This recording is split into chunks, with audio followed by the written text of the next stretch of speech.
4장 20절에서 34절 말씀, 열왕기상 4장 20절에서 34절 말씀 제가 읽겠습니다. 유다와 이스라엘의 인구가 바닷가의 모래같이 많게 되매 먹고 마시며 즐거워하였으며 솔로몬이 그 강에서부터 블레셋 사람의 땅에 이르기까지와 애굽 지경에 미치기까지의 모든 나라를 다스림으로 솔로몬이 사는 동안에 그 나라들이 조공을 바쳐 섬겼더라. 솔로몬의 하루의 음식물은 가는 밀가루가 30고르요 굵은 밀가루가 60고르요 살진 소가 10마리요 초장의 소가 20마리요 양이 100마리이며 그 외에 수사슴과 노루와 암사슴과 살진 새들이었더라. 솔로몬이 그 강 건너편을 깁사에서부터 가사까지 모두 그 강 건너편의 왕을 모두 다스림으로 그가 사방에 둘린 민족과 평화를 누렸으니 솔로몬이 사는 동안에 유다와 이스라엘이 단에서부터 브엘세바에 이르기까지 각기 포도나무 아래와 무화과나무 아래에서 평안히 살았더라. 솔로몬의 병거의 말 외양간이 4만이요 마병이 12,000명이며 그 지방 관장들은 각각 자기의 맡은 달에 솔로몬 왕과 왕의 상에 참여하는 모든 자를 위하여 먹을 것을 공급하여 부족함이 없게 하였으며 또 그들이 각기 직무를 따라 말과 준마에게 먹일 보리와 꼴을 그 말들이 있는 곳으로 가져왔더라. 하나님이 솔로몬에게 지혜와 총명을 심히 많이 주시고 또 넓은 마음을 주시되 바닷가의 모래같이 하시니 솔로몬의 지혜가 동쪽 모든 사람의 지혜와 애굽의 모든 지혜보다 뛰어난지라. 그는 모든 사람보다 지혜로워서 예스라 사람 에단과 마홀의 아들 헤만과 갈골과 다르다보다 나음으로 그의 이름이 사방 모든 나라에 들렸더라. 그가 잠언 3,000가지를 말하였고 그의 노래는 1,005편이며 그가 또 초목에 대하여 말하되 레바논의 백향목으로부터 담에 나는 우술초까지 하고 그가 또 짐승과 새와 기어다니는 것과 물고기에 대하여 말한지라. 사람들이 솔로몬의 지혜를 들으러 왔으니 이는 그의 지혜의 소문을 들은 천하 모든 왕들이 보낸 자들이다.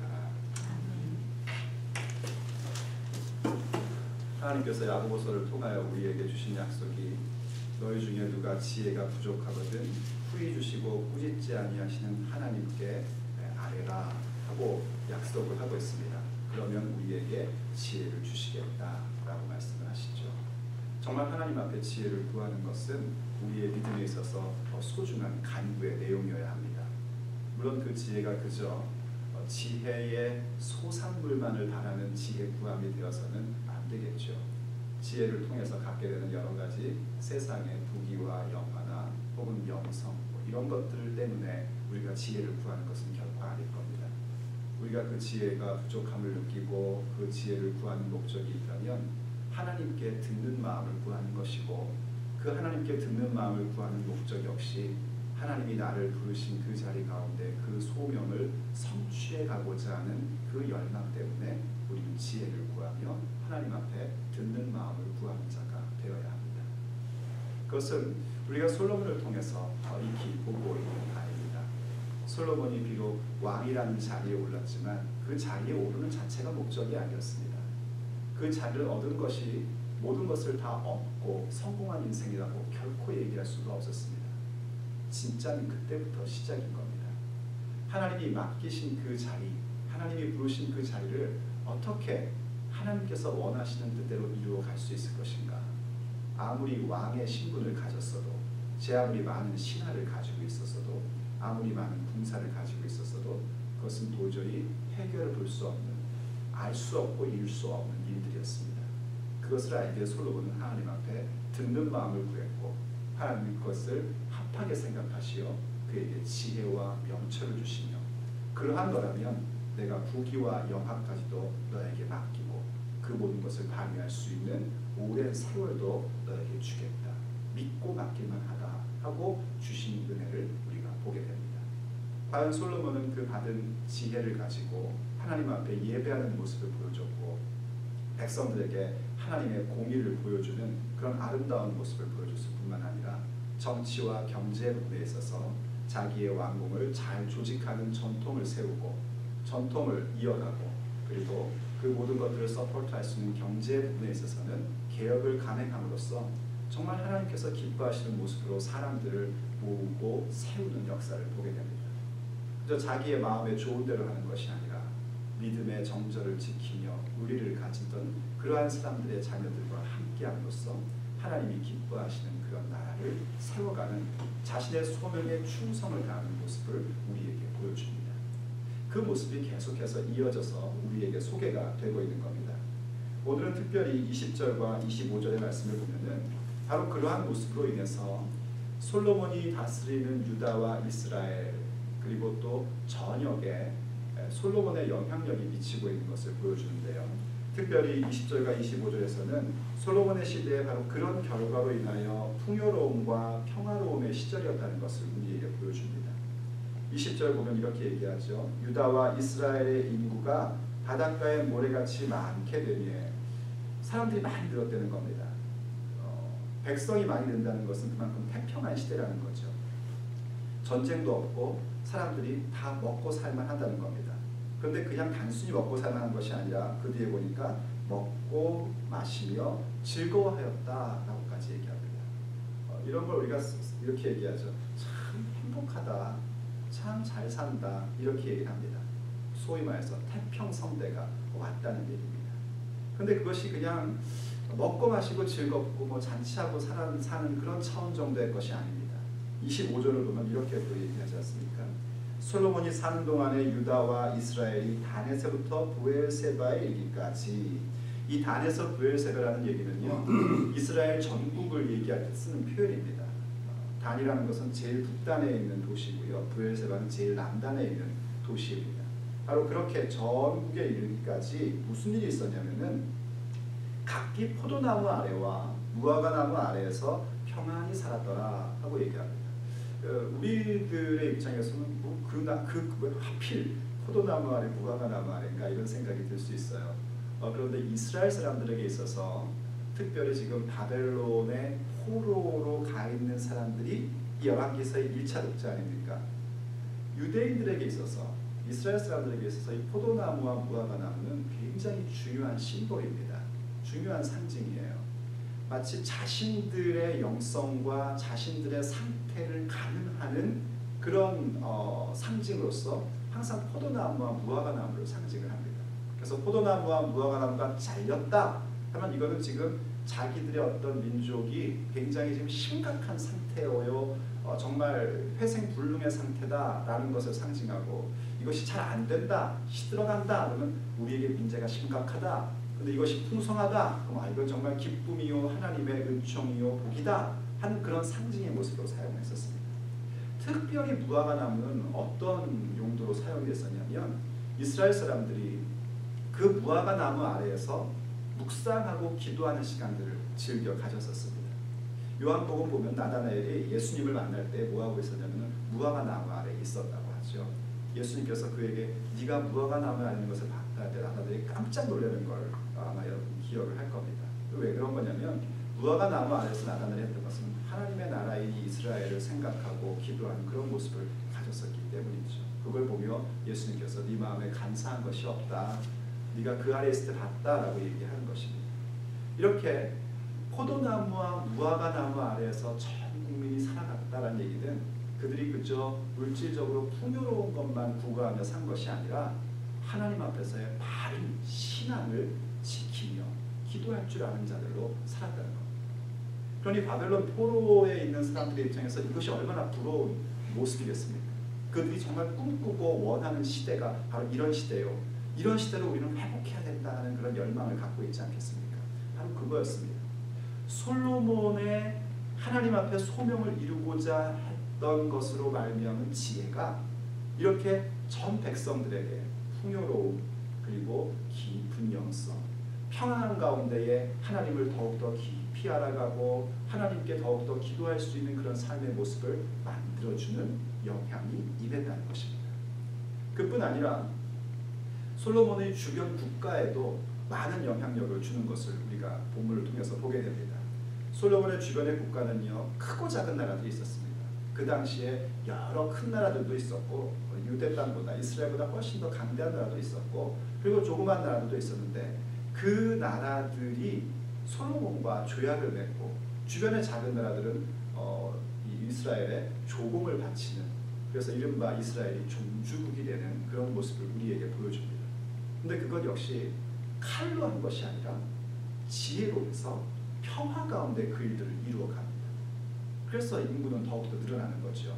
전쟁을 통해서 했다면 인구가 그렇게 많이 늘어나지 않았을 텐데 평화를 통하여 솔로몬의 지혜로 그런 관계를 맺어갑니다. 그리고 그의 왕궁에 쓰였던 그 음식의 양들 여러분 읽어보셔서 알겠지만 어마어마하지 않습니까? 그 밀가루가 30골다 이건 우리가 잘 단위를 몰라서 그런다 치지만 그 뒤에 우리가 알만한 단위 짐승들의 마리수가 나온 거 보면 얼마나 어마어마한 하루 식량이 소비되는가 하는 걸 보는데 이건 사치에 대한 얘기보다는요 솔로몬 왕궁에서 일하는 사람들이 그렇게 많았다는 얘기고 솔로몬에게 방문하는 자들이 그렇게 많았다는 얘기입니다. 그 모든 것을 다 소화해내고 원활하게 운영할 수 있는 조직이 그 왕궁 가운데 착착착착착 진행되고 있었다는 거죠. 그야말로 하나님이 주신 지혜로 놀라운 영향력을 주고 있었던 겁니다. 오늘 우리가 하나님 앞에 지혜를 구하고 또 하나님이 우리가 하나님께 듣는 마음을 구하면서 소명의 자리를 이루어 간다는 것은 무엇과 같으냐면 바로 이러한 것과 같은 겁니다. 나로 인하여 나의 주변에 있는 사람들이 포도나무와 무화과 나무 아래에서 하나님 나라를 꿈꾸고 그것을 위해서 기도할 수 있고 또 그것을 할 수 있는 여러 가지의 재정적이며 삶에 대한 부분들이 든든히 세워지고 그것으로 인하여 주변 사람들이 선한 영향력을 받는 바로 그 모습이 우리가 이 땅 가운데서 바라며 이루고자 하는 모습이 되어야 할 것입니다. 그리고 그것을 이루기 위해서 필요한 모든 재정들이 원활하게 돌아가는 그 모습 우리가 그것 꿈꾸면서 돈도 벌고 그것 생각하면서 직장도 다니고 사업도 하는 그런 마음가짐을 우리가 가질 수 있어야 합니다. 자, 그런데 중요한 건 뭐냐면 과연 어떻게 솔로몬에게 이런 일이 가능했을까 하는 겁니다. 무엇이 솔로몬으로 하여금 이런 놀라운 영향력을 자신의 왕궁으로 시작하여 전국 그리고 주변의 국가까지 미치게 하는 그런 힘을 가질 수 있었는가? 그것에 대한 근거를 성경은 다시 한 번 더 찝어줍니다. 우리가 이미 알고 있다시피 29절에서 이렇게 표현을 하죠. 하나님이입니다. 솔로몬이가 아니고요. 하나님이. 여러분 하나님이 주어가 되는 인생을 살기를 원합니다. 하나님이 솔로몬에게 지혜와 총명을 심히 많이 주시고 또 넓은 마음을 주셨다는 겁니다. 지혜를 주셨고 총명을 주셨고 거기에 덧붙여서 그거를 다룰 수 있는 넓은 마음까지 주셨다는 겁니다. 여러분 이걸 보면서 어떤 마음이 드십니까? 혹시 부럽다 하는 생각 드시지 않습니까? 저도 부럽다 하는 생각이 들더라고요. 그런데 다시 한번 생각을 해봅니다. 솔로몬이 지혜와 총명과 넓은 마음을 받은 것보다 그 이상의 것을 사실 우리는 받고 있습니다. 우리 주 예수 그리스도의 이름으로 받았지 않습니까? 예수 그리스도의 복음으로 인하여 성령이 우리 가운데 임하는 것을 우리는 약속으로 받았지 않습니까? 그것은 지혜와 총명과 넓은 마음의 본질 아닙니까? 그렇다면 우리가 지금 솔로몬은 이야 참 솔로몬은 지혜와 총명과 넓은 마음을 받아서 이런 걸 할 수 있었구나 너무 부럽다 하는 것으로 끝나면 안 됩니다. 오히려 우리도 솔로몬보다 더 그 근본적인 부분 우리 주 예수 그리스도를 받았고 성령을 선물로 받았다는 사실 그 모든 넓은 마음과 지혜와 총명의 근본이신 분들이 내 안에 계시다는 사실을 잊지 말아야 됩니다. 그런데 그것을 받은 것만큼 놓치지 말고 꼭 중요하게 기억해야 될 부분이 있습니다.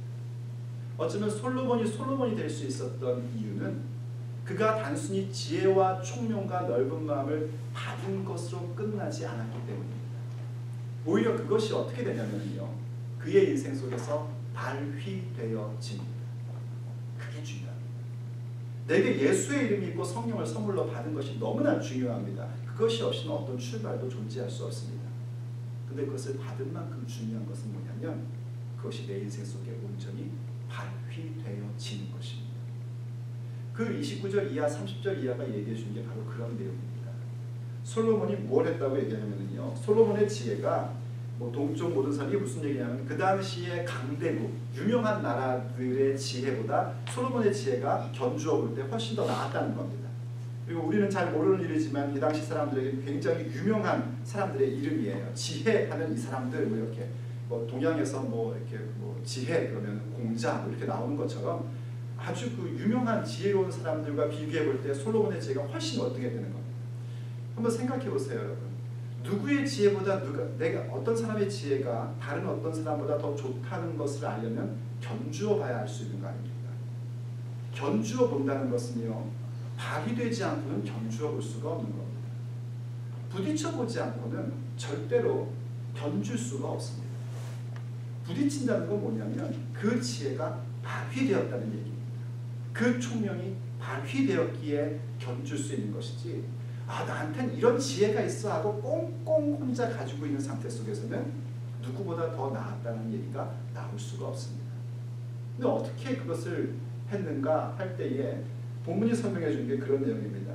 32절에 보면은 솔로몬이 잠언 3000가지를 만들었고 노래는 1005편을 만들었대요. 그럼 잠언이라는 건 뭐냐면 그냥 말하는 게 아니에요. 그리고 또 뭘 길게 설명하는 게 아닙니다. 잠언은 짧은 명제를 딱 얘기할 때에 모든 사람들이 듣고 아하 하는 내용이 잠언입니다. 뭐 한국식으로 하면 속담 같은 거 있지 않습니까? 가는 말이 고와야 오는 말이 곱지, 이런 말 하면 우리가 짧은 말이지만 아하 하고 느끼지 않습니까? 그런 게 잠언입니다. 그런 잠언은 그냥 나올 수 있는 게 아닙니다. 굉장히 깊이 통찰하고 고민하고 그리고 정리해야만 나올 수 있는 게 잠언입니다. 그런 잠언을 5000, 3000가지를 했고 노래 역시 마찬가지죠. 노래가 한 곡 정도는요, 재능이 한두 곡은 그냥 우리가 흥얼흥하면서 부를 수 있습니다. 하지만 1005개의 노래를 만들려면 어떨까요? 1005개가 다 다른 노래를 얘기하는 거거든요. 그렇다면 그것 역시 고민하고 숙고하고 발휘하여 정리해야만 가능합니다. 고민하고 숙고하고 통찰하고 그리고 정리한다. 여기엔 뭐가 담겨져 있냐면 소위 말해서 성실이라는 게 담겨져 있습니다. 그리고 integrity, 통전성이라는 것이 담겨져 있고 또 거기에는 그 모든 것들을 하기 위하여 고독한 시간을 보내는 것이 담겨져 있습니다. 그 모든 과정을 통해서 결국 하나님이 그에게 주셨던 총명과 지혜와 넓은 마음이 발휘되어지는 것이죠. 식물학, 동물학, 해양학 이런 부분들에 대해 얼마나 탁월했는지를 성경이 또 보여줍니다. 그 모든 건 마찬가지입니다. 그저 하나님께서 지혜와 총명을 주신 것이지 갑자기 그냥 머릿속에다가 이런 모든 거에 통달하는 것을 확 넣어준 게 아니란 말이죠. 솔로몬이 그 모든 것들에 대해서 연구하고 통찰하고 정리하는 그런 고독의 시간을 솔로몬은 보냈던 겁니다. 그것이 우리에게 요구되는 것. 하나님이 우리에게 주신 예수 그리스도의 그 놀라운 권세, 복음, 우리에게 주신 성령의 선물이 그냥 내 안에 받은 것으로 끝나서는 안 됩니다. 이것을 가지고 하나님이 우리에게 바라시는 그 방향을 바라보며 그곳으로 향하여 나아가야 되고 그것이 발휘되어야 하는데 거기에 우리에게 요청되는 건 뭔가? 하나님께 받았으니 이제 성실과 통전성과 그리고 하나님 앞에 드리는 고독의 시간을 가짐으로써 그 모든 것들이 발휘되는 인생을 살아가야 된다는 겁니다. 그럴 때에 하나님은 나의 주변과 내 안과 그리고 나의 가족과 또 더 나아가 나의 이웃에 이르기까지 하나님 앞에서의 태평함과 하나님을 바라보는 거룩함을 이루어갈 수 있는 선한 영향력의 사람으로 우리를 세워주시는 것입니다. 그 사실을 우리가 깨닫고 하나님이 주신 놀라운 지혜와 총명과 넓은 마음의 본질인 예수 그리스도와 성령의 선물을 마음껏 발휘해 나가는 우리 모두가 되기를 간절히 바랍니다. 기도하시겠습니다. 사랑하는 하나님, 저희들에게 예수 그리스도의 이름을 주시고 또 회개하여 예수님을 믿는 자들에게 성령을 선물로 주셨으니 감사드립니다. 주여, 기도하고 바라옵건대 우리는 언제나 솔로몬의 지혜와 총명 넓은 마음을 부러워만 했지 우리에게 더 본질적인 것이 있다는 사실은 생각하지 못했던 사람들입니다. 그런 저희들에게 그것을 깨닫게 하시어 참으로 하나님 앞에서의 놀라운 인생이 우리에게 주어져 있음을 알게 하여 주시니 감사드립니다. 주여 바라옵건대 우리에게 주신 이 지혜와 총명과 넓은 마음이 그저 우리의 속에 감추어져 있는 달란트가 아니라 온전히 발휘되어 하나님이 기뻐하시는 결실을 맺는 것으로 사용되게 하여 주시옵소서. 그래서 하나님 우리의 인생이 하나님의 소명을 온전히 이루어가 그 영향력으로 나의 가족이 또 나의 교우들 그리고 나의 이웃이 그리고 이 시대가 하나님 앞에 평화로움과 풍요로움 속에서 더욱더 믿음의 길을 걸어가게 하는 그런 선한 영향을 줄 수 있는 자들이 되게 하여 주시옵소서. 우리 주 예수 그리스도의 이름으로 간절히